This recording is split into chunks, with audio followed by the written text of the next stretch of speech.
सर्बियाई अमेरिकी इंजीनियर और physicist Nikola Tesla ने एक बार कहा था कि ऐसा लगता है मैं हमेशा अपने समय से आगे रहा हूँ। और ऐसा था भी, क्योंकि टेस्ला कोई साधारण साइंटिस्ट नहीं थे, वे वाकई असाधारण थे। उन्होंने रेडियो, टेलीविजन, मोटर, रोबोटिक्स और बिजली में दुनिया भर को राह दिखाई थी।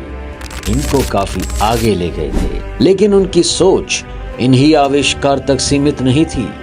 उन्होंने उस समय 6 और विचित्र चीजों का आविष्कार भी किया था, जिनके बारे में आज भी सुनकर होश उड़ जाते हैं। पर आखिर ये 6 धांसू आविष्कार क्या थे और क्यों ये बनते बनते रह गए?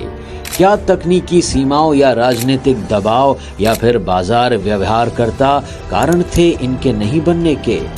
आइए जानते हैं निकोलस टेस्ला के 6 हैरत अंगेज आविष्कारों के बारे में, जो होते हुए भी नहीं हैं। और हाँ, अंत में 6ठा आविष्कार आपको अंदर तक हिला देगा, इसलिए वीडियो को अंत तक जरूर देखना। Earthquake machine.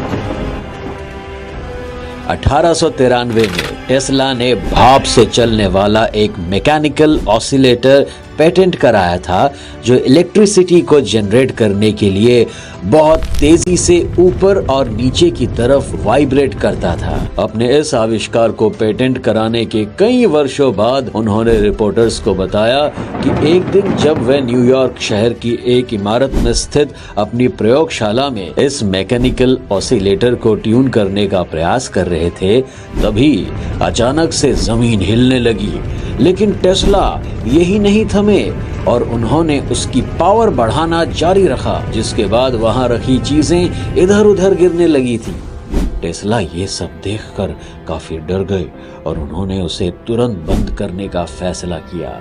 उस बिल्डिंग से सभी लोग भूकंप समझकर बाहर आ गए थे। टेस्ला ने बताया कि देखते हुए पुलिस और एम्बुलेंस घटनास्थल पर पहुंची, लेकिन टेस्ला ने अपने सहायकों को चुप रहने और पुलिस को यह बताने के लिए कहा कि यह भूकंप आया होगा।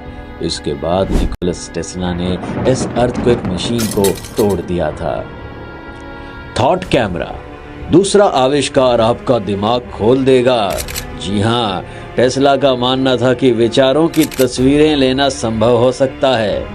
उन्हें ये प्रेरणा तब मिली जब वे 1893 में इसका प्रयोग कर रहे थे।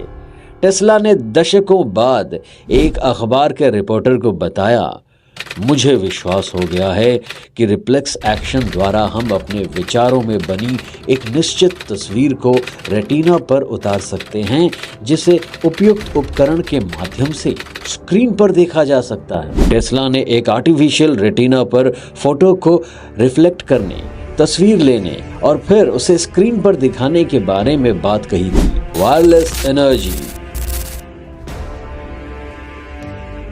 1901 में टेस्ला ने लॉन्ग आइलैंड के उत्तरी तट पर 185 फुट लंबा मशरूम के आकार का टावर बनाने के लिए फाइनेंसर जेपी मॉर्गन से $150,000 हासिल किए, जो समुद्र में और पूरे अटलांटिक महासागर में जहाजों को जमीन के माध्यम से सिग्नल्स का संचालन करके मैसेज, टेलीफोनी और पिक्चर भेजने में सक्षम था। जैसे ही वार्डनक्लिफ टावर नामक स्ट्रक्चर पर काम शुरू हुआ, टेस्ला इसे वायरलेस बिजली वितरण के लिए अनुकूलित करना चाहते थे। रेडियो और माइक्रोवेव पर अपने प्रयोगों के अनुभवों से उनका मानना था कि वे हवा के माध्यम से लाखों वोल्ट बिजली संचारित करके पूरे न्यूयॉर्क शहर को रोशन कर सकते हैं। हालांकि मॉर्गन ने टेस्ला को अपनी भव्य योजना के लिए कोई अतिरिक्त फंडिंग देने से इनकार कर दिया। टेस्ला ने 1906 में इस परियोजना को चालू होने से पहले ही छोड़ दिया और वाइनक्लिफ टावर को 1917 में ध्वस्त कर दिया गया। Death beam. टेस्ला के जीवन के अंतिम समय में भी उनके रचनात्मक दिमाग में नए आइडियाज आते रहे। अपने 78वें जन्मदिन पर उन्होंने द न्यूयॉर्क टाइम्स को बताया कि वह इस सबसे महत्वपूर्ण आविष्कार के साथ आए हैं, जो लाखों लोगों की सेवाओं को कुछ मिनट में ही मौत के घाट उतार देगा।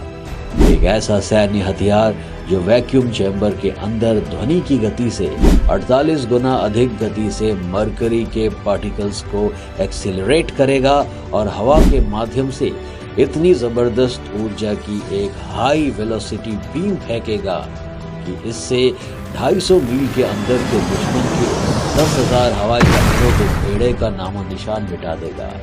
टेस्ला ने संयुक्त राज्य अमेरिका सहित कई सरकारों को अपनी इस बीम हथियार की पेशकश की, लेकिन रुचि दिखाने वाला एकमात्र देश सोवियत संघ था, जिसने 1939 में इसका आंशिक परीक्षण किया था। निकोला टेस्ला के मुताबिक उन्होंने एक ही समय में भूत, भविष्य और वर्तमान को देखा था। टेस्ला ने अपने समय में कई हैरत अंगेज भविष्यवाणियां की थी, कि आगे चलकर सही साबित हुई।